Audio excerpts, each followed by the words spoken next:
Hello everyone, in this video let's have a look at the PixelOS ROM for the Redmi Note 10 Pro. So let's get started. As you can see here, it is based out of Android version 12 and it also has the latest Android security patch level as of now. And this is the launcher that it comes with.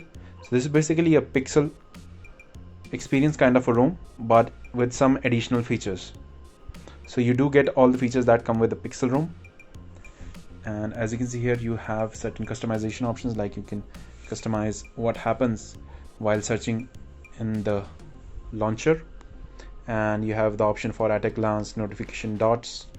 You can enable or disable that, as you can see here. Moving forward, you have swipe to access Google app icons, overview suggestions, search your phone, that kind of stuff. And coming from Redmi Note 10 Pro MIUI version 13, this ROM is a lot smoother and it has all the great features that has made this a smooth experience personally for me.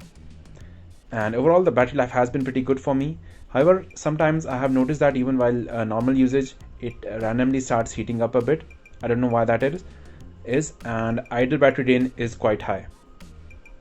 So let's move in, and under system options you'll find the features that are additional to this ROM. So there's also the option for live translate, but let's go into the gesture. You have the option to quickly tap on the back to take a screenshot. It is able to detect that or customize that, and it works pretty well. You also have the option to swipe to screenshot. I like this feature a lot. And here you have the gesture navigation option. This is where I found this ROM somewhat lacking, because you can customize the sensitivity area, but you cannot really customize how much of the entire area of the edge you want to be enabled for swiping. So because it is the entire length of the sides, I found it to be quite annoying. And let's move further. You have the option for one-handed mode. You can enable that. You can go on and, like shown in this animation, you can do that, but I don't really use this much, so I'll just disable that.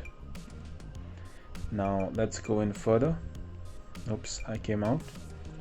And I have enabled the advanced restart option that you can find here, as you can see here. So that is pretty cool to have. Apart from that, you can quickly open the camera by using the power button twice.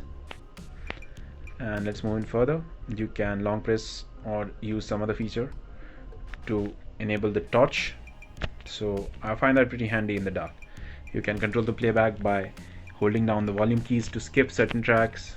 You can tap to sleep.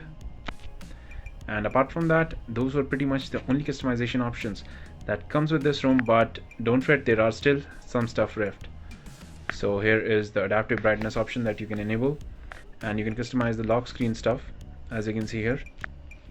So you can enable, disable a lot of stuff here. You can always on mode the display, but I found that it does not turn off ever. Like even if you put it in your pocket or place it upside down on a table, the display will stay on. And frankly, I did not really like that much, because I was worried that it may cause screen burn-in. And you also have the option to double tap to sleep on lock screen, and I have enabled that. Let's go in further. You can change the display size, font size, and get the battery estimates, and you can customize what kind of things you want to be seen in the status bar icons. So you can customize that. And you have the live display option. As you can see here, you also have an anti-flicker mode, so you can enable that, or you can use the reading mode in case you do a lot of reading. As you can see here, there are a lot of calibration options here, and I have set it to boosted because on natural the colors looked a bit dull to me. And you have the option for smooth display, wherein it can adjust according to the content, but I have forced it to 120 Hz to see what kind of difference it makes. But so far I haven't really noticed, like before I had any too much of a lag or something. So overall it's quite great.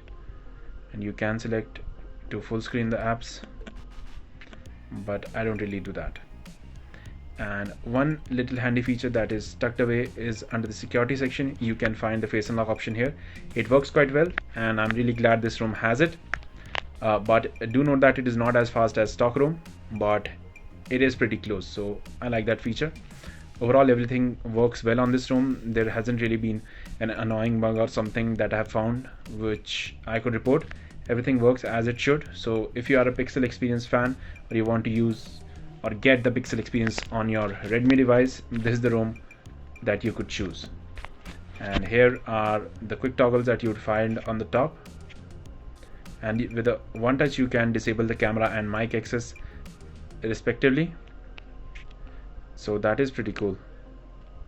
So that's it for this video. If you liked it, click on the like button and also subscribe to my channel for more such videos.